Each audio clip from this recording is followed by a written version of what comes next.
Good morning. कैसे हैं आप लोग? हम लोग लूसेंट का सीरीज शुरू कर चुके हैं। पहला सीरीज में हम लोग बहुत कुछ पढ़ चुके हैं, जैसे भारत का नामकरण कैसे हुआ, भारत में कितने तरह के भाषा के लोग रहते हैं, यानी भाषा परिवार के बारे में जानकारी हम लोगों ने लिया, और भारत में कितने प्रकार के नस्ल के लोग रहते हैं, जिसमें से वही Negroid, proto Australoid, paleo Mediterranean और कॉकेसाइड, मंगोलॉइड सबके बारे में जानकारी लिए थे, है ना। भाषा परिवार में भी क्या क्या लिए थे हम लोग, तो वही सब इंडो यूरोपियन भाषा परिवार था, द्रविड़ भाषा परिवार था, चीनी तिब्बती भाषा परिवार था, आस्ट्रिक भाषा परिवार था। उन सब के बारे में हम लोगों ने जानकारी लिया था। अब हम लोग आगे बढ़ते हैं, यानी भारत के बारे में मोटा मोटी हम लोग जानकारी लिए थे कि भारत आखिर है क्या, है ना। अब भारत का इतिहास के बारे में जानकारी लेना चाहते हैं, भारत का इतिहास। तो जैसा कि दोस्तों आपको पता है कि भारत के इतिहास को 3 भागों में बांटा गया है: प्राचीन भारत का इतिहास, मध्यकालीन भारत का इतिहास और आधुनिक भारत का इतिहास। तो हम लोग आज शुरू करने वाले हैं क्या, प्राचीन भारत का इतिहास। ये लूसेंट का पहला पेज है ना, पहला पेज है प्राचीन भारत का इतिहास, और पहला चैप्टर है प्राचीन भारतीय इतिहास के स्रोत। प्राचीन भारतीय इतिहास के स्रोत हम लोग यहाँ से पढ़ाई का शुरुआत करते हैं। मेरे पास भी देख लीजिए, ये बुकलेट है, आराम से हम लोग पढ़ेंगे साथ में। आप भी अपना बुक खोल कर रखना, पॉइंट बाय पॉइंट पढ़ते जाएंगे और उसको डिस्क्राइब करते जाएंगे, सारा बात समझ में आते जाएगा, ठीक है। तो शुरू करते हैं हम लोग। देखिए पहला क्या है, प्राचीन भारतीय इतिहास के विषय में जानकारी मुख्यतः 4 स्रोतों से प्राप्त होती है: धर्म ग्रंथ, ऐतिहासिक ग्रंथ, विदेशियों का विवरण और पुरातत्व संबंधी साक्ष्य। देखिए बातों को समझिए। जो इतिहास है, इतिहास इसका जानकारी किससे मिलता है? एक धर्म ग्रंथ से मिलता है, दूसरा ऐतिहासिक ग्रंथ से, तीसरा किससे मिलता है? विदेशियों का विवरण से, और चौथा किससे मिलता है? पुरातत्व संबंधी साक्ष्य। यही है ना, साक्ष्य से। इसको समझिए बातों को। धर्म ग्रंथ में क्या हो जाएगा?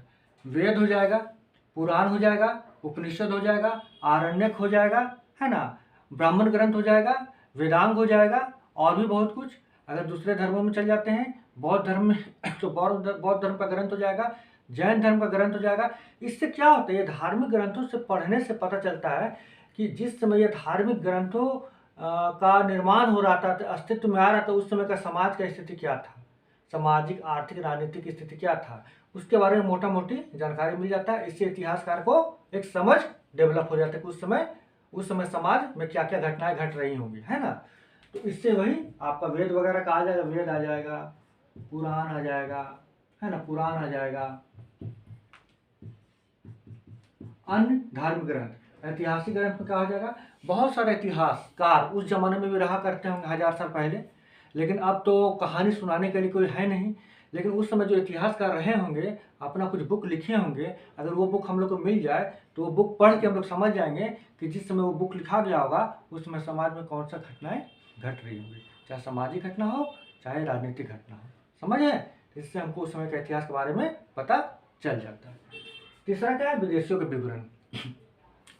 भारत के संदर्भ में देखा जाए तो बहुत सारे विदेशी भारत घूमने के लिए आते थे, भ्रमण के लिए आते थे, कुछ सीखने के लिए आते थे, समझने के लिए आते थे। जैसे कि अगर देखा जाए कि आप मेगास्थनीज का ले लीजिए, मेगास्थनीज चंद्रगुप्त मौर्य के दरबार में आए थे और इंडिका नाम की पुस्तक लिखे थे। हेनसांग का ले लीजिए, हेनसांग आए थे और हर्षवर्धन के दरबार में आए थे। उस समय से हर्षवर्धन का समाज, हर्षवर्धन के समय में क्या राजनीतिक स्थिति था, सामाजिक स्थिति था, सब पता चल जाता है। उनका बुक का नाम क्या था? सीयूकी, है ना, जो हम लोग ये सब आगे पढ़ेंगे। तो इससे पता चल जाता है, विदेशियों के विवरण से भी पता चल जाता है ना। तीसरा पुरातत्व संबंधी साक्ष्य। अगर देख लिया जाए कि हड़प्पा सभ्यता का कैसे पता चला? खुदाई हो रहा था हड़प्पा नामक जगह पर, वहां पर पता चल गया कि यहाँ पे शहर हुआ करता था, एक सिविलाइजेशन हुआ करता था। फिर आगे चलकर मोहनजोदड़ो का खुदाई हुआ, कालीबंगन में खुदाई हुआ, तो उस समय शिवलिंग मिला, तो कहीं गोदीवाड़ा मिला, तो कहीं स्नानागार मिला। इससे क्या हो गया कि हड़प्पा के समय में फिर कार्बन रेडियो डेटिंग से, कार्बन डेटिंग से उस समय का टाइमिंग पता चल जाता है। तो मतलब कि इतिहास पता चल जाता है कि उस काल में लोग क्या क्या करते होंगे, है ना, सामाजिक आर्थिक राजनीतिक स्थिति कैसी रही होगी।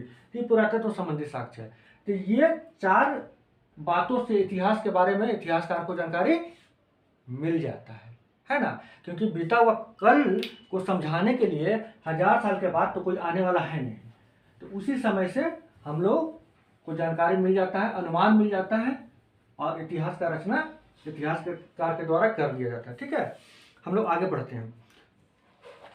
धर्म ग्रंथ एवं ऐतिहासिक ग्रंथ से मिलने वाली महत्वपूर्ण जानकारी, जैसे भारत का सर्वप्राचीन धर्म ग्रंथ वेद है, जिसके संकलनकर्ता महर्षि कृष्ण द्वैपायन वेदव्यास को माना जाता है। देखिए, भारत का अगर धार्मिक ग्रंथ को देखा जाए तो सबसे पुराना कौन है? वेद है, सबसे पुराना वेद है। वेद का संकलनकर्ता कौन थे? महर्षि कृष्ण द्वैपायन वेदव्यास। देखिए, बात को समझिए, यह संकलनकर्ता बोल रहा है, संकलनकर्ता यानी उन्होंने लिपिबद्ध किया था, ना कि वेद का रचना किया था। रचयिता वो नहीं थे, वो संकलनकर्ता थे। जो वेद जो मौखिक रूप से चलता आ रहा था, उसको उन्होंने क्या किया? लिपिबद्ध कर दिया। इसलिए इसे संकलनकर्ता समझिएगा, रचयिता मत समझिएगा। रचयिता मतलब रचना कर देना होता है। लिपि जैसे होता है कि दादा परदादा का कहानी आप सुनते आ रहे हैं और आज उस कहानी को आप लिपिबद्ध कर दिए, है ना, तो बस वो लिपिबद्ध किए थे कौन? तो वेदव्यास, और कुछ नहीं। आगे देखते हैं हम लोग। वेद वसुधैव कुटुंबकम का उपदेश देता है। वसुधैव कुटुंबकम, विश्व अपना परिवार है, विश्व के सारे सदस्य हमारे परिवार हैं। अभी G20 का मीटिंग भी हुआ था दिल्ली में, थीम यही था ना, वसुधैव कुटुंबकम, है ना। एक और थीम था इंग्लिश में, one earth one family one future. ठीक है। भारतीय परंपरा वेदों को नित्य और अपरुष्य मानती है। वेद क्या है? नित्य है और अपरुष्य है। नित्य का मतलब क्या होता है? शाश्वत, शाश्वत। वेद को शाश्वत माना गया। तो भाई शाश्वत क्यों माना गया? तो देखिए, वेद मंत्रों से बना है। वेद क्या है? मंत्रों से बना है ना। मंत्र क्या है? शब्द से बना। शब्द क्या है? स्वर से बना है। स्वर क्या होता है? शाश्वत होता है।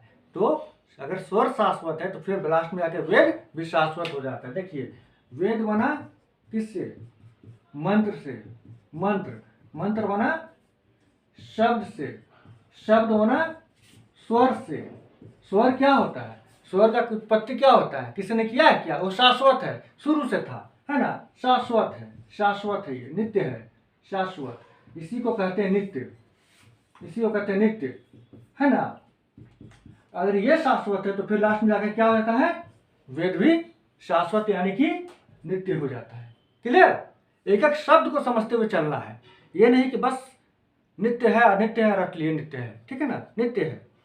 दूसरा अपौरुष्य। अपौरुष्य का मतलब क्या होता है? इसका रचना यानी वेद का रचना किसी व्यक्ति ने नहीं किया था, ये शाश्वत है, पता नहीं कब हुआ है, शायद इसका कोई ओर छोर ही नहीं है, इसका कोई ओर छोर ही नहीं, इसका पता ही नहीं लगा कि किसने किया, क्योंकि मौखिक रूप से आता रहा। गुरु ने अपने शिष्य को दिया, शिष्य ने अपने शिष्य को दिया, शिष्य ने अपने शिष्य को दिया, करते करते वेद व्यास ने इसको लिपिबद्ध कर दिया, है ना। तो इससे वेद को शाश्वत माना जाता है। अपौरुष, अपौरुष का मतलब तो क्या होता है? कि इसका रचना किसी इंसान व्यक्ति के द्वारा नहीं किया गया है, व्यक्ति के द्वारा नहीं किया गया है, व्यक्ति द्वारा नहीं। ठीक है ना। और आगे चलकर वेद व्यास इसका लिपिबद्ध करते हैं, और आगे जाकर क्या होता है कि लोपामुद्रा, घोषा, सची, कामावती जैसी विदुषी स्त्रियां, विदुषी महिलाएं भी इसमें सहयोग देती है। ठीक है, आगे बढ़े। तो अपौरुष का मतलब होता है किसी व्यक्ति के द्वारा इसका रचना नहीं किया गया था, ये शायद ब्रह्मांड का शुरुआत हुआ होगा तभी से इसका अस्तित्व में होगा, इसका बारे में किसी को पता नहीं, इसलिए अपौरुष इसे माना जाता है। ठीक है, आगे बढ़ते हैं। वेद 4 हैं। वेद 4 हैं। वेद 4 हैं। कौन कौन वेद है? अभी हम लोग वेद के बारे में पढ़ रहे थे। अब वेद कितने प्रकार के होते हैं? तो वेद 4 हैं। 4 कौन है? पहला है ऋग्वेद, दूसरा यजुर्वेद, तीसरा सामवेद, और चौथा कौन हो जाएगा? अथर्ववेद। क्लियर? 4 वेद हो गया। इन चारों वेदों को अगर हम कंबाइन कर देते हैं, इस कॉम्बिनेशन को क्या कहते हैं? संहिता। इसको क्या कहते हैं? संहिता। सही, आगे बढ़े। चलिए ऋग्वेद के बारे में जानकारी हम लोग लेते हैं। शुरुआत हो गया है, तब ऋग्वेद से हम लोग पढ़ना शुरू कर देते हैं। ऋचाओं के क्रमबद्ध ज्ञान के संग्रह को ऋग्वेद कहा गया है। ऋचा के क्रमबद्ध ज्ञान, ऋचा क्या होता है? मंत्र होता है, मंत्र। ऋचा क्या होता है? मंत्र। मंत्र का क्रमबद्ध अध्ययन ही वेद है, ठीक है। इसमें 10 मंडल, 1028 सूक्त, बालखिल्य पाठ के 11 सूक्तों के सहित एवं 10,462 ऋचाएं हैं। बात को समझिए, ये थोड़ा सा शॉर्टकट मार गया लुसेंट, हल्का सा इसको हम लोग और डिफाइन करेंगे। बात को समझिए, देखिए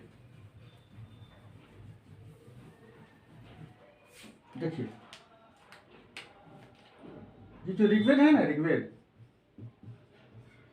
इसके 2 भागों में बांटा गया है। एक होता क्रम, एक होता है अष्टक। क्रम को फिर 10 भागों में बांटा गया है ना, 10 भागों में बांटा गया। 2, 3, 4, 5, 6, 7, 8, 9, 10, ठीक है। ये 10 मंडल टोटल हो गया, ये मंडल हो गया। 10 मंडल में बांटा गया। क्रम को 10 मंडल में बांटा गया। ऋग्वेद को 2 भाग में बांटा गया, क्रम और अष्टक। अष्टक को 10 मंडल में बांटा गया है। इसमें से सबसे नया, सबसे पुराना 2 से लेकर 7 तक, एक या 3 छूट गया, 3, ठीक है। तो 2 से लेकर 7 तक सबसे पुराना, याद रखिएगा। हल्का सा क्वेश्चन बढ़ा देगा तो सबसे पुराना है ना, सबसे पुराना। 1 और 10 क्या है? नया में आएगा, ये भी नया में आएगा। 8 जो है बालखिल्य, जो भी पढ़े ना बालखिल्य, उसके बारे में बता रहे। बालखिल्य होता क्या है? 8वां मंडल का 48वां सूक्त में जब जाते हैं, 48वां सूक्त में जाते हैं, 48वां सूक्त मतलब वही मंत्र। तो 48वां सूक्त के बाद 11 मंत्र और लिखा गया है, 11 मंत्र और लिखा गया है। उस 11 मंत्र को, वो हस्तलिखित है ये। उसी को क्या कहा गया है? खिल कहा गया है या बाल खिल कहा गया, ठीक है ना, बाल खिल, ठीक है। बात को समझ गए? तो मंडल के बारे में जान लीजिए कि ऋग्वेद 2 भागों में बांटा है, क्रम में, एक अष्टक में। क्रम को 10 मंडल में बांटा गया है। तो पहला और 10वां मंडल क्या है? सबसे नया है। दूसरा से लेकर 7वां मंडल तक सबसे पुराना है। 8वां मंडल का 48वां सूक्त के बाद 11 मंत्रों को हस्त से लिखा गया है। उस हस्तलिखित मंत्र को क्या कहते हैं? खिल कहते हैं या बाल खिल कहते हैं। क्लियर? यहाँ तक क्लियर? अष्टक के बारे में थोड़ा सा बता दे रहे हैं। अब शुरू हो गया तो शुरू हो ही जाना चाहिए। अष्टक, इसमें 8 भाग है, यानी 1, 2, 3, 4, 5, 6, 7, 8, ये 8 भाग है, ठीक है। 8 भाग है। हर भाग में 8 अध्याय है ना, इसमें भी 8 अध्याय। ऐसे ही सब में क्या क्या है? 8 अध्याय है। सब में क्या है? 8 है। सब में 8 है। यानी कितना टोटल हो गया? 8 64, यानी टोटल 64 अध्याय है, ठीक है। टोटल अध्याय है अष्टक में, यही इसका नाम 8 से अष्टक बना है। अष्टक में टोटल 64 है और 8 भाग में बटा हुआ है, और ये क्रम मंडल में बटा हुआ है। क्लियर? आगे थोड़ा सा एडवांस क्वेश्चन कर देगा ना, तो आप लोग नहीं फंसिएगा, आराम से क्लियर इसको कर लीजिएगा। सही बात? चलिए आगे बढ़ते हैं हम लोग।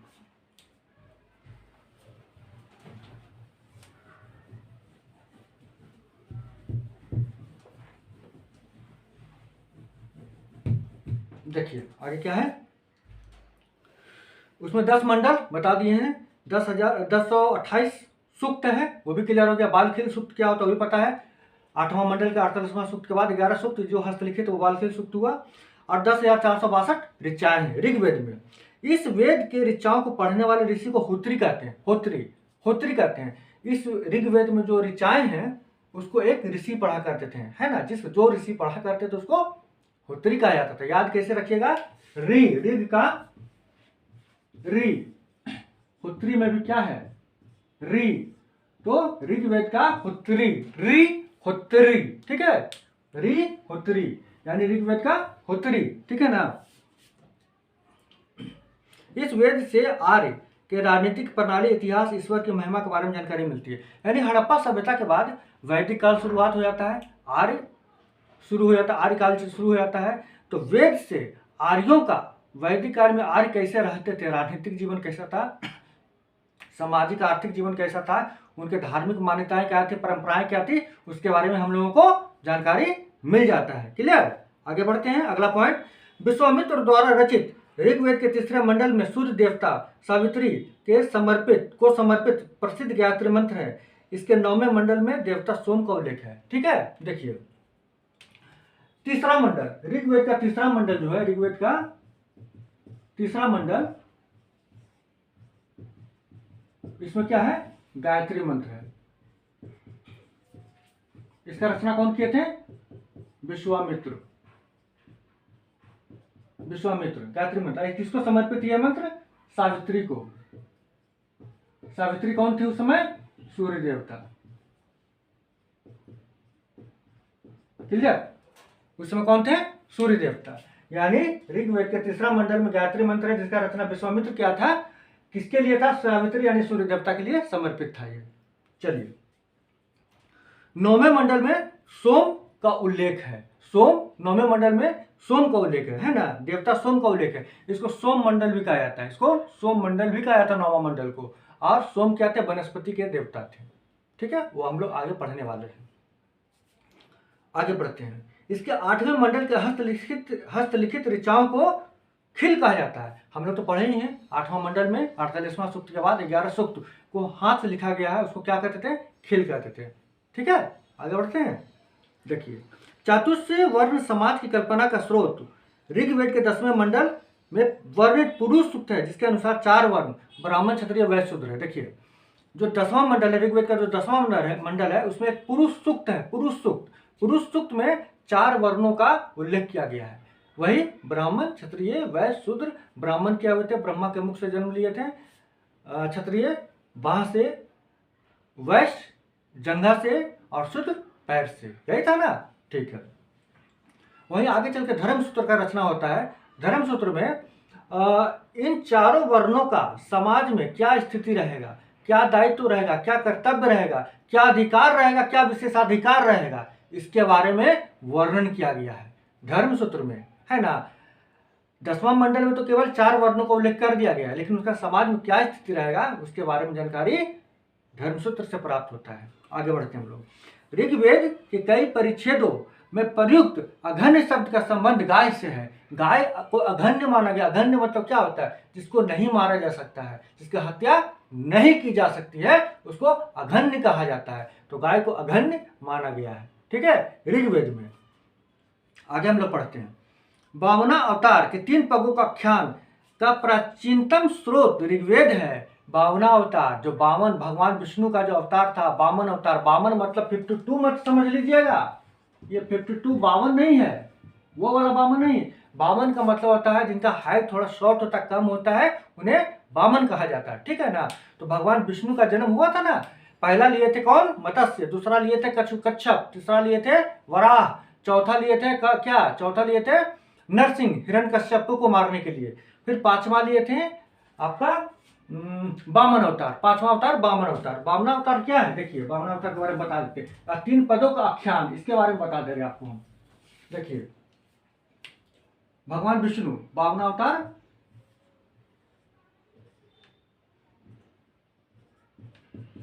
ये विष्णु का अवतार है,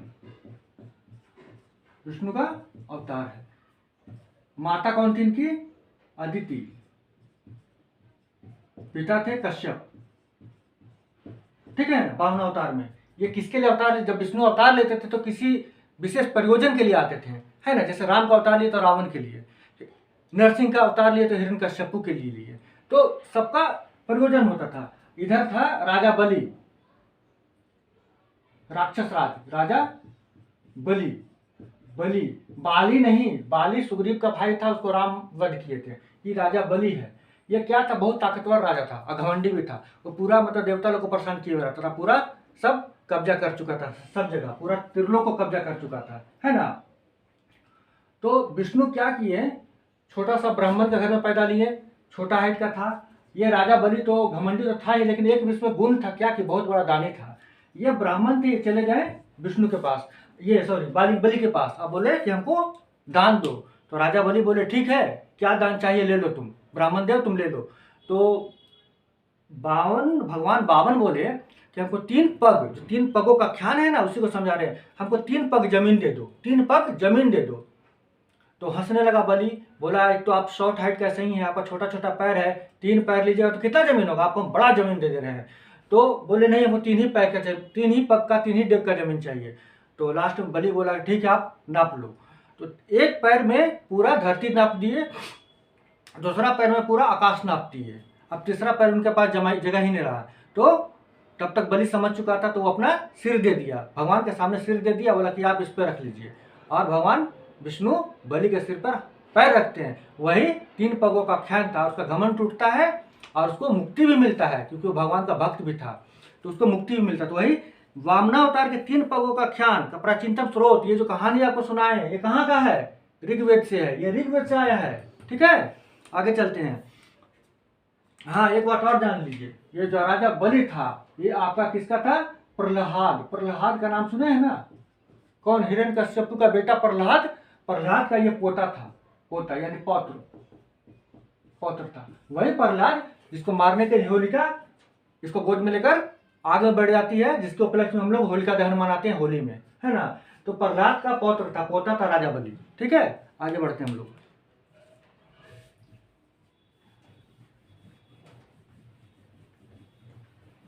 देखिए, ऋग्वेद के इंद्र के लिए 250 तथा अग्नि के लिए 200 ऋचाओं का रचना किया गया है। इंद्र के लिए 250 और अग्नि के लिए 200 सूक्त का रचना किया गया, क्योंकि उस समय इंद्र प्रभावशाली देवता थे और अग्नि भी बहुत ज्यादा प्रभावशाली थे, क्योंकि यज्ञ में अग्नि का ही उपयोग ज्यादा होता था, इसलिए उनका प्रभाव ज्यादा था समाज में। आगे देखते हैं, प्राचीन इतिहास के साधन के रूप में वैदिक साहित्य में ऋग्वेद के बाद शतपथ ब्राह्मण का स्थान आता है। देखिए, हम लोग जो भी वैदिक साहित्य पढ़ रहे हैं या ग्रंथ पढ़ रहे हैं, उसका मुख्य उद्देश्य क्या है, इतिहासकार के दृष्टि से पढ़ रहे हैं कि हमें उससे इतिहास का कुछ जानकारी लेना है ना। तो इतिहास की जानकारी लेने के उद्देश्य से देखा जाए तो ऋग्वेद एक अच्छा ग्रंथ है, जहाँ से इतिहास का बहुत सारा जानकारी मिल जाता है। दूसरा शतपथ ब्राह्मण है। शतपथ ब्राह्मण क्या है वो देखेंगे, यजुर्वेद का एक ब्राह्मण, जो आगे हम लोग अभी समझेंगे उसको, है ना। तो शतपथ ब्राह्मण से और ऋग्वेद से हमें ऐतिहासिक जानकारी बहुत ज़्यादा मिल जाता है, लेकिन वही सामवेद यजुर्वेद से उतना प्राप्त नहीं हो पाता है। आगे बढ़ते हैं, यजुर्वेद के बारे में हम लोग जितना पढ़ लिए ऋग्वेद के बारे में, अब हम लोग आ रहे हैं यजुर्वेद के बारे में। यजुर्वेद सस्वर पाठ के लिए मंत्रों तथा बलि के समय का अनुपालन के लिए नियमों का संकलन यजुर्वेद कहलाता है। इसके पाठककर्ता अधर्यु कहलाते हैं। यजुर्वेद में क्या था, मंत्रों का उच्चारण और बलि का समय, मुहूर्त अभी भी पूजा करते थे हम लोग, क्या देखते, मुहूर्त देखते कि शुभ मुहूर्त कब है। तो बलि का मुहूर्त और मंत्रों का उच्चारण करने का मुहूर्त इसमें यजुर्वेद में दिया गया है। और यजुर्वेद का जो पाठक, जो मंत्र जो बोलते थे, जो उच्चारण करते थे, जो पूजा करवाते थे, वो क्या होते थे, अधर्यु होते थे। तो यहाँ पर बलि का मतलब क्या, बलि का मतलब क्या, आप लोग बहुत लोग सोचिएगा बलि का मतलब जो हम लोग खस्सी का बलि दे देते हैं या किसी पशु का बलि दे देते हैं, वो बलि नहीं होता है। देखिए, कालिदास जो थे, कालिदास रघुवंशम एक बुक लिखे थे, बहुत फेमस बुक है। उसमें बलि का मतलब दान बताते हैं, दान। बलि का मतलब क्या होता है, बलि मतलब दान होता है।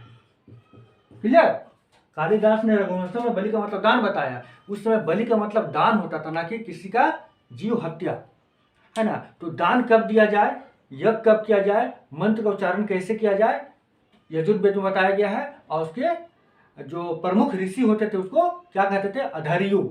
यजुर में यह लगा हुआ, देखिए यजुर में लगा हुआ ऊ लगा हुआ है, अधर्यु में भी दिखा हुआ, देखिए लगाया हुआ है अधर्यु, है ना। तो यू लगा हुआ, यू, तो यू से पकड़ लेना हम लोग। जैसे होत्री, क्या होत्री का क्या पढ़े थे हम लोग, री का होत्री, है ना। उसी तरह से यजुर्वेद का अधर्यु, यू दोनों में लगाओ, याद रखिएगा।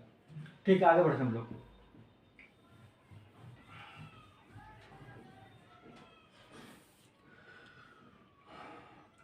यजुर्वेद में यज्ञों के नियमों एवं विधि विधानों का संकलन मिलता है ना। कैसे यज्ञ कैसे किया जाना चाहिए, किस विधि विधान से किया जाना चाहिए, कौन कौन सा आहुति लगेगा, कितना बजे पूजा होगा, इसमें कौन बैठेंगे, जो विधि विधान होता है, कर्म कांड होता है, उसके बारे में जानकारी मिलता है। किसमें? यजुर्वेद में। इसमें बलिदान विधि का भी वर्णन है कि किस यज्ञ में कैसा बलिदान होगा, है ना। आप राजसूय यज्ञ कर रहे हैं कि आप अश्वमेध यज्ञ कर रहे हैं, है ना, कि किस यज्ञ में कैसा बलिदान होगा, उसके बारे में जानकारी हमें मिलता है यजुर्वेद से। चलिए, यह एक ऐसा वेद है जो गद्य और पद्य दोनों में है। यानी गद्य मतलब क्या और पद्य मतलब क्या? गद्य मतलब होता है कहानी के रूप में, कहानी के रूप में लिखा होता है गद्य। पद्य मतलब कविता के रूप में। हम लोग किताब में पढ़ते थे ना, गद्यांश या पदांश लिखते थे ना, तो गद्यांश का मतलब क्या होता है? कहानी के रूप में। और पदांश का मतलब, पद्य मतलब होता है कविता, है ना। तो ये कविता के रूप में भी है और कहानी के रूप में भी है यजुर्वेद। सामवेद के बारे में हम लोग देख रहे हैं। सामवेद, शाम का शाब्दिक अर्थ है गान। वो शाम मत समझ लिया, शाम मतलब इवनिंग, वो शाम नहीं, शाम है शाम। शाम का मतलब होता है गान, गान, गाना वाला गान, है ना।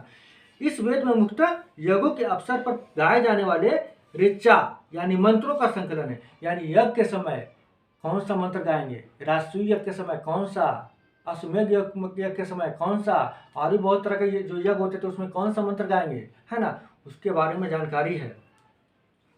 इसके पाठककर्ता को उद्धात्री कहते हैं। जो ऋषि होते थे, जो साम वेद के मंत्रों को गाते थे, राग में गाते थे, वो लोग राग में गाते थे, है ना। एक गाना एक था ना, तुम्हें माता च पिता तुम्हें व तुम्हें बंधु च सखा तुम्हें, हम लोग राग में गाते हैं ना, उसी तरह से ये वो लोग राग में गाते थे।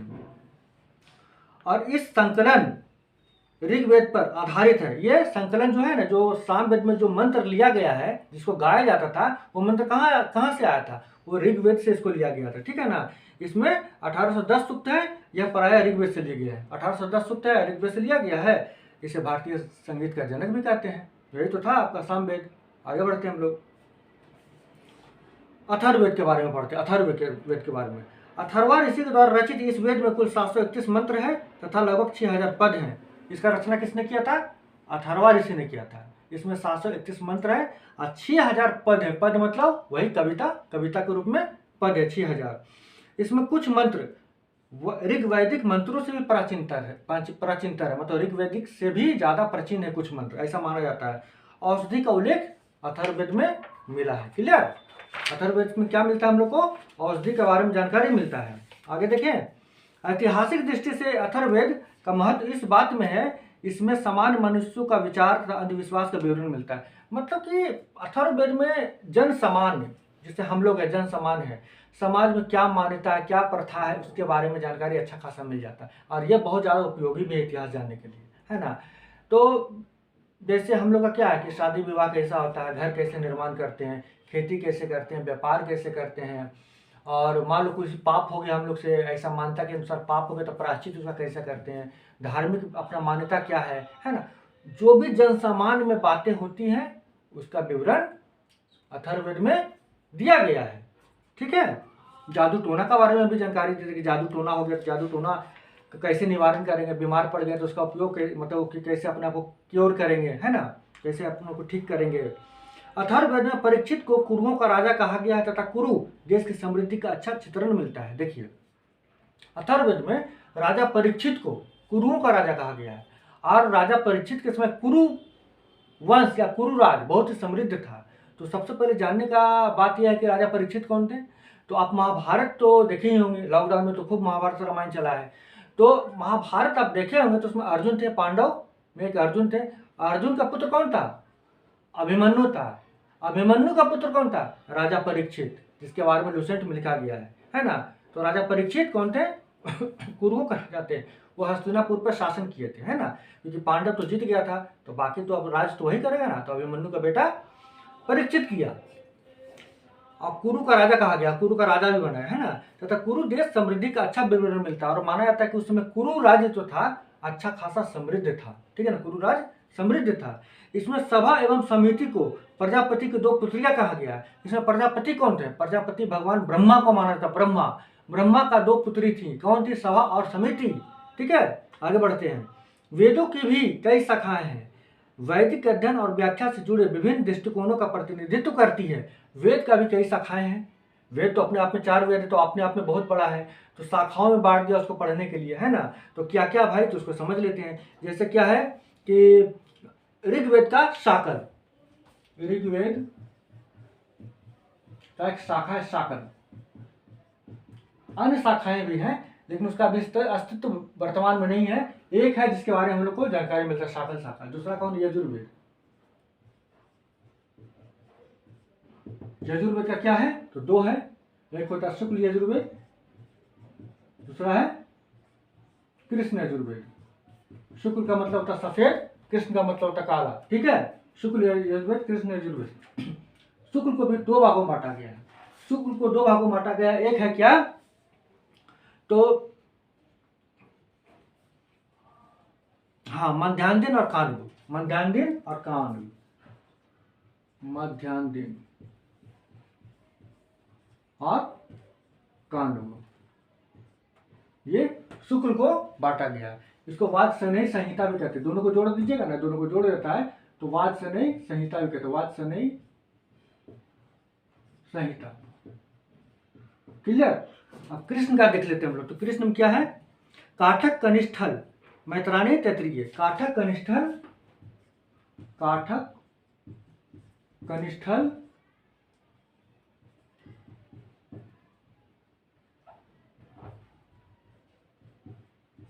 मैत्रायणी और तैत्तिरीय।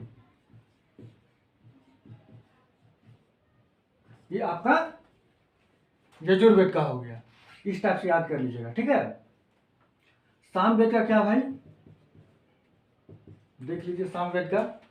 सामवेद का बोलता है क्या? कौथुम, रानानीय, अजैमिनीय, या तलवकार। कौथुम, कौथुम,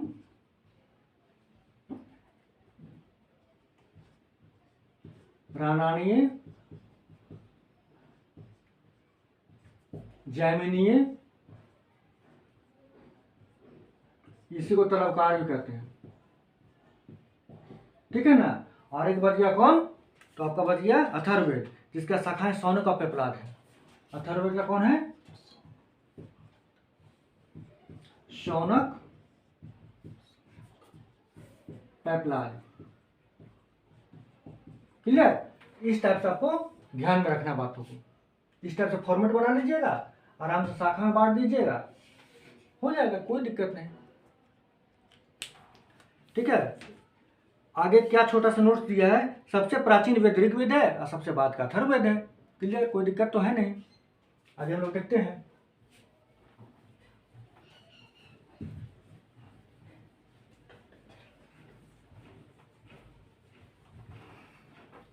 देखिए, ब्राह्मण, आरण्यक और तथा उपनिषद।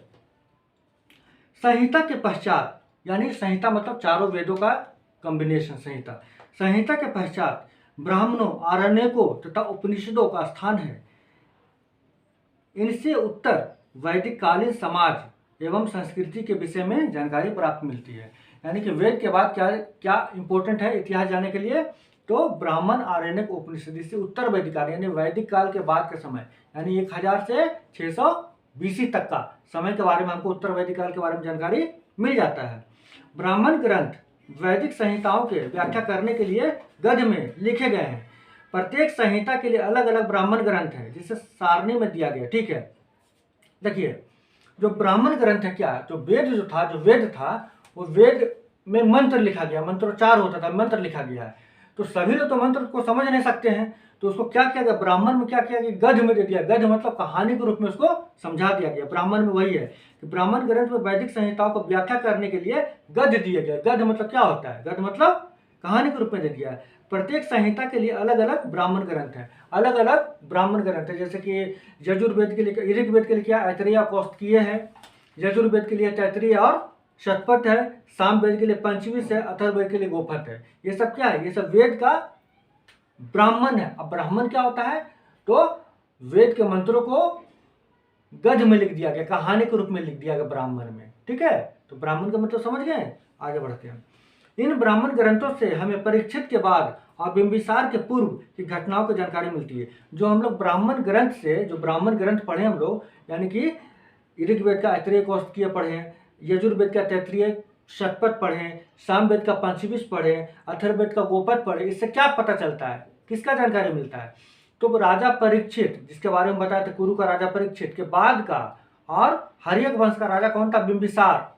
बिंबिसार के पहले का कालखंड का राजनीतिक इतिहास हमें प्राप्त होता है। ऐतरेय में राज्याभिषेक के कुछ नियम, कुछ प्राचीन राजों का नाम भी दिए गए हैं। अच्छा, ऐतरेय राज्याभिषेक, ऐतरेय ब्राह्मण जो है ना, ऐतरेय ब्राह्मण वो क्या है? ऋग्वेद का ब्राह्मण है। उसमें राज्याभिषेक का कुछ नियम भी बताया गया कि राज्याभिषेक कैसे होता है, और कुछ प्राचीन राजाओं का भी नाम बताया गया है। यही तो हम लोग को जाना था इतिहास में, जो हमको बता रहा है ये सब ग्रंथ। शतपथ में गंधार, शल्य, ककेई, कुरु, पांचाल, कौशल, विदेह आदि राजाओं का उल्लेख मिलता है। जब हम लोग शतपथ ब्राह्मण पढ़ते हैं, शतपथ ब्राह्मण किसका था? यजुर्वेद का था। यजुर्वेद में कितने ब्राह्मण थे? तैत्तिरीय और शतपथ। तो शतपथ ब्राह्मण में हमें गांधार के बारे में जानकारी मिलता है। गांधारी, गांधारी महाभारत वाले गांधारी जो आंख में पट्टी बांधे रहती थी, धृतराष्ट्र की पत्नी।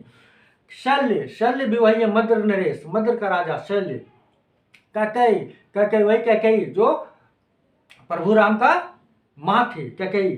कुरु, कुरु से कौरव, राजा परीक्षित के वाला। पंचाल, पंचाल से पंचाली, द्रौपदी पंचाली थी, है ना। 5 पत्नी के कारण पंचाली से नहीं कहा जाता था द्रौपदी को, वो पंचाल राजा की बेटी थी, पंचाल की राजकुमारी थी, इसलिए पंचाली हुई वो। कौशल, कौशल वही कौशल्या वाला कौशल, जहाँ से श्री राम जुड़े हुए थे।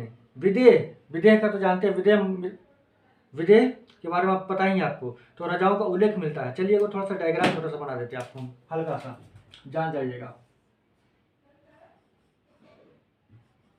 जैसे देख लीजिए, भारत का अगर देखा जाए तो कुछ इस टाइप से होगा।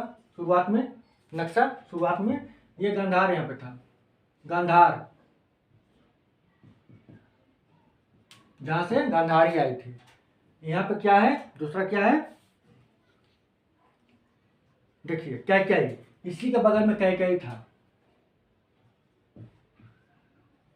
कैकेयी इसी के बगल में था। फिर शल्य मतलब मद्र, मद्र भी आसपास में यहीं पर था, मद्र, ठीक है ना, मद्र, वहां का राजा शल्य थे, मद्र। फिर हो गया आपका कुरु, कुरु यहाँ पे था, यानी कुरु कहाँ पे था? दिल्ली, पंजाब, हरियाणा, उत्तर प्रदेश का पश्चिमी भाग पूरा क्या था? ये था कुरु। बस हम आपको लोकेशन बता रहे हैं, एग्जैक्ट तो हम नहीं बता सकते, लेकिन लोकेशन बता रहे हैं। कुरु, कुरु, पंचाल, पंचाल कहाँ था? पंचाल कुरु के बगल में ही था, पंचाल, यानी यहाँ का राजा द्रुपद थे, और द्रुपद की बेटी द्रौपदी थी, ठीक है ना, जिसे पंचाली भी कहा गया, पंचाल। कौशल, कौशल जस्ट थोड़ा सा ऊपर था यहाँ पर, कौशल, कौशल, ठीक है ना। और क्या है? विदेह, विदेह भी आसपास में यहाँ पर विदेह था। क्लियर? ये आपका पूरा का पूरा हम डायग्राम बता दिए, जो कि लूसेंट में नाम दिया गया है। यही तो है, और तो कुछ नहीं। अभी गांधार कंधार बन गया, अफगानिस्तान में है, ठीक है। चलिए आगे बढ़ते हैं लोग। वैदिक साहित्य में ऋग्वेद के बाद शतपथ ब्राह्मण का स्थान है, यानी वैदिक साहित्य में ऋग्वेद के बाद शतपथ ब्राह्मण का स्थान मिलता है, ठीक है ना। इंपॉर्टेंस, बहुत ज्यादा इंपॉर्टेंस है शतपथ ब्राह्मण का। आगे देखते हैं, आरण्यक में यज्ञ से जुड़े कर्मकांडों का दार्शनिक और प्रतीकात्मक अभिव्यक्ति मिलता है। आरण्यक, आरण्यक में यज्ञ से संबंधित जानकारी मिलता है, दार्शनिक जानकारी मिलता है। तो आरण्यक क्या होता था? अभी तो हम लोग तो ब्राह्मण तो पढ़ लिए, अब आरण्यक के बारे में बता। तो आरण्यक क्या होता था? जो जंगल में ऋषि मुनि जो रहते थे, यज्ञ करते थे, तो यज्ञ करते थे, उसका अपना एक दार्शनिक महत्व होता था, है ना, उसका कुछ उद्देश्य होता था। उस उद्देश्य को पूरा करने के लिए एकांत में जाकर जंगल में यज्ञ करते थे। आप याद कीजिए रामायण को, रामायण में विश्वामित्र आते हैं दशरथ के पास और बोलते हैं हमको राम लक्ष्मण को दीजिए, हम इनको जंगल ले जाएंगे, वहां पर हम लोग ऋषि मुनि लोग क्या करते हैं? यज्ञ करते। तो राक्षस लोग आकर क्या करता है? उत्पात मचाता है, उपद्रव करता है, हम लोग को डिस्टर्ब करता है। तो राम लक्ष्मण जाते हैं विश्वामित्र के साथ और राक्षसों का वध करते हैं, ताकि ऋषि मुनि शांति से अपने यज्ञ कर सके। अरण्य का मतलब संस्कृत में जंगल का मतलब संस्कृत में अरण्य होता है, वहीं से आरण्य का वर्ड बना है, ठीक है ना। और वहीं आप बक्सर जाइए तो बक्सर का जो ताड़का वध हुआ था ना, ताड़का राक्षसी का वध हुआ था, बस राम और लक्ष्मण इसी कारण गए थे अरण्य में कि ऋषि मुनि को अरण्य में जो यज्ञ होता था उसमें डिस्टर्ब करता था। वही बोलना चाहता है कि आरण्यक में यज्ञ से जुड़े कर्मकांडों और दार्शनिक प्राकृतिक प्रतीकात्मक अभिव्यक्ति है, ठीक है। आगे देखते हैं। उपनिषदों की संख्या 108 है। टोटल कितना उपनिषद है? 108 है, जिसमें 13 को मूलभूत उपनिषदों की श्रेणी में रखा गया है। 13 उपनिषद क्या मूलभूत, मतलब उसी 13 उपनिषद से ही और सभी उपनिषद का उपज हुआ है। इसमें यज्ञ से जुड़े दार्शनिक विचार, यानी यज्ञ जो कर रहे हैं तो बस यूं ही करने के लिए नहीं कर रहे हैं, उसके पीछे क्या लॉजिक है, क्या दार्शनिक विचार है, वो जानने का है। शरीर, ये शरीर क्या है उसके बारे में जानकारी लेना है। ब्रह्मांड, ये जो संपूर्ण ब्रह्मांड कैसे बन गया उसके बारे में जानकारी लेना है। आत्मा और ब्रह्म, आत्मा के बारे में जानकारी लेना, ब्रह्म के बारे में जानकारी लेना, ये सब ज्ञान उपनिषद में है। आपका जो बौद्ध धर्म है, जो भगवान बुद्ध हैं, उनका ज्ञान किस पर आधारित था? उपनिषद पर ही आधारित था। विवेकानंद, उनका ज्ञान किस पर आधारित था? उपनिषद पर ही आधारित था, ठीक है ना। आगे हम लोग चलते हैं। स्त्री के सर्वाधिक गिरी हुई स्थिति मैत्रिणी संहिता से प्राप्त होती है। इसमें जुआ और शराब की भांति स्त्री को पुरुष का तीसरा मुख्य दोष बताया गया है। यानी कि मैत्रिणी संहिता जब आप लोग पढ़िएगा, जब हम लोग जानेंगे, तो उसमें स्त्री का बहुत ही गिरा हुआ स्थिति को बताया गया है। यानी कि जुआ शराब के जैसा स्त्री को रखा गया है ना, कि पुरुष को इससे दूर रहना चाहिए। मतलब इससे पता चल जाता है क्या, मैत्रिणी संहिता के समय में इस समाज में स्त्रियों की स्थिति बहुत ही खराब होगी, सामाजिक स्थिति के बारे में पता चल जाता है। यही तो उद्देश्य था ग्रंथों को पढ़ने का। आगे देखते हैं। शतपथ ब्राह्मण में स्त्री को पुरुष की अर्धांगिनी कहा गया, वहीं शतपथ ब्राह्मण में स्त्री को पुरुष का अर्धांगिनी कहा गया, ठीक है। स्त्री को समाज में बहुत ऊंचा स्थान नहीं था, लेकिन बराबर का तो था, तभी तो अर्धांगिनी माना गया है कि आधा पुरुष आधा स्त्री मिलकर अर्धांगिनी बनता है। भगवान शंकर को, भगवान भोलेनाथ को भी क्या कहा जाता है? अर्धनारीश्वर कहा जाता है। अर्धनारीश्वर, कभी फोटो देखिएगा तो एक तरफ भगवान शिव का रहेगा फोटो, एक तरफ माता पार्वती का रहेगा फोटो, उसी को अर्धनारीश्वर करता है। वहीं से कॉन्सेप्ट आया किसका? अर्धांगिनी का, ठीक है। वहीं से कॉन्सेप्ट आया अर्धांगिनी का, आधा अंग, जिसको अंग्रेजी में कहते हैं बेटर हाफ। अभी भी अंग्रेजी में कहते हैं she is my better half. Better half का मतलब होता है वाइफ, है ना, यानी अर्धांगिनी। आगे देखते हैं हम लोग। जवालो उपनिषद में चारों आश्रमों का उल्लेख मिलता है। जो जवालो उपनिषद था, उपनिषद में क्या होता है? 4 आश्रम। वही क्या? ब्रह्मचर्य हो गया, फिर गृहस्थ हो गया, फिर संन्यास हो गया, और उसके बाद वानप्रस्थ हो गया। चारों आश्रम का जानकारी कहाँ मिलता है? जवालो उपनिषद में। जवालो उपनिषद में 4 आश्रम का जानकारी मिलता है। स्मृति ग्रंथों में सबसे प्राचीन एवं प्रमाणिक मनुस्मृति को मानी जाती है। यह शुंग काल का मानक ग्रंथ है। नारद स्मृति गुप्त युग के विषय में जानकारी देती है। देखिए स्मृति ग्रंथ होता क्या, पहले ये जान लेते हैं। स्मृति ग्रंथ, जो स्मृति होता है ना, स्मृति उसका अर्थ होता है कानून, कानून का ग्रंथ, है ना, कानून। मनुस्मृति क्या था? मनुस्मृति एक मनु ऋषि थे, उन्होंने कानून का ग्रंथ लिखा, है ना, कानून लिखा। समाज में लोग का व्यवहार कैसा होगा वर्णों के आधार पर, है ना, लोग का व्यवहार कैसा होगा, मनुस्मृति।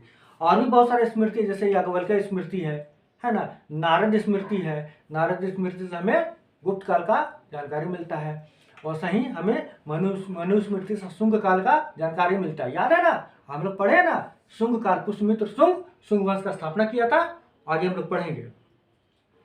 आगे देखते हैं वेदांग एवं सूत्र। वो क्या होता है वेदांग और सूत्र? देखिए वेद बहुत बड़ा था, 4 वेद था, बहुत बड़ा था। तो वेद, उसको समझने के लिए इसको थोड़ा थोड़ा पाठ में बांट दिया गया। उसको पाठ में बांटने से वेद का अंग बन गया। वो अलग अलग अंगों में बांट दिया तो बन गया क्या? वेदांग। और सूत्र क्या होता है? सूत्र क्या होता है? संक्षेप में, एकदम छोटा बात में बड़ी गहरी बात बोल देना, वो होता है सूत्र। जैसे E = mc², क्या है? सूत्र है, सापेक्षता का सिद्धांत आइंस्टाइन दिया था। लेकिन E = mc² को अगर डिफाइन कीजिए तो समझ रहे कितना बड़ा बन जाएगा, कितना गहरा बात बन जाएगा। लेकिन देखिएगा छोटा बन जाता है, E = mc²। वही होता है, जितने भी ग्रंथ थे, जितना भी ज्ञान थे, मंत्रों का ज्ञान था, उसको क्या किया, एकदम संक्षिप्त बना दिए, है ना, ताकि उसमें कुछ हेर फेर नहीं हो सके। और उस मंत्र को जानकर लोग आगे अपना बौद्धिक और चिंतन वाला स्थिति को प्राप्त कर सके। देखिए आगे क्या लिखा है, वेदों की भली भांति समझने के लिए 6 वेदांगों की रचना की गई। वेद को सही सही समझने के लिए 6 वेदांग बना। कौन कौन? शिक्षा, कल्प, निरुक्त, व्याकरण, छंद और ज्योतिष। 6 वेदांग बना। एक है शिक्षा। शिक्षा के कौन थे? शिक्षा का आपका थे पाणिनि और कात्यायन। कल्प का थे गौतम, आपस्तंभ और बौधायन। निरुक्त का कौन था? निर्घंटु थे, उसको यास्क भी कहा जाता है। व्याकरण का तो जानते हैं पाणिनि अष्टाध्यायी। और छंद का होता है आपका पिंगल, छंद का पिंगल। और ज्योतिष का वारामिहिर। लिख दे रहे हैं हम आपको, किताब मैंने दिया गया फिर भी हम लिख दे रहे हैं। देखिए वेदांग जो था,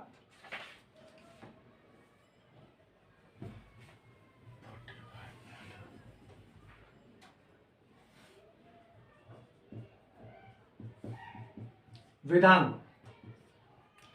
में क्या? शिक्षा कहा हो गया कौन? कात्यायन। ठीक है ना। कात्यायन के साथ पाणिनि भी है, पाणिनि भी रख लीजिएगा, पाणिनि। शिक्षा का हो गया। कल्प का हो जाए क्या? कल्प और गौतम।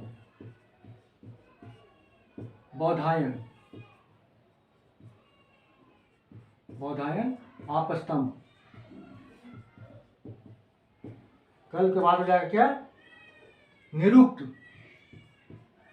निरुक्त का है निर्घंटु। यास्क, इसी को यास्क कहा गया, यास्क है ना, निर्घंटु यास्क। उसके बाद हो जाएगा आपका व्याकरण के रचयिता कौन हुए? पाणिनि अष्टाध्यायी। याद है ना? अष्टाध्यायी। ठीक है। उसके बाद हो जाएगा छंद का हो जाता पिंगल और ज्योतिष का हो जाएगा कौन? वारामिहिर, आर्यभट्ट और लिगत। ये सब ज्योतिष का है। क्लियर? सूत्र पढ़ लेते हैं। सूत्र क्या होता है? वैदिक साहित्य को अक्षुण्ण बनाए रखने के लिए सूत्र साहित्य का प्रणयन किया गया। सूत्र, गृह तथा धर्म सूत्रों के अध्ययन से हमें यज्ञ विधि विधानों, कर्मकांडों तथा राजनीतिक विधि एवं व्यवहार से संबंधित महत्वपूर्ण जानकारी मिलती है। वही सूत्र के बारे में बताएं कि संक्षिप्त में गहरा बातों को बता देना है। और उसमें सूत्र हो गया, गृह हो गया, धर्म सूत्र का अध्ययन हमें इससे प्राप्त पता चलता है। इससे यज्ञ का क्या विधि विधान होना चाहिए उसके बारे में जानकारी मिलता है, कर्मकांड के बारे में जानकारी मिलता है, राजनीतिक प्रणाली के बारे में जानकारी मिलता है ना। प्रमुख सूत्रकार में गौतम, बौधायन, आपस्तंभ, वशिष्ठ थे। और सूत्रों में गौतम का सबसे नाम उल्लेखनीय है ना। तो आज के लिए बस इतनी ही दोस्तों। हम लोग फिर आगे पढ़ेंगे, जिसमें पुराण पढ़ना होगा, बौद्ध जैन धर्म आदि के बारे में पढ़ लेंगे। वो अगला क्लास में हो जाएगा। तब तक के लिए नमस्कार।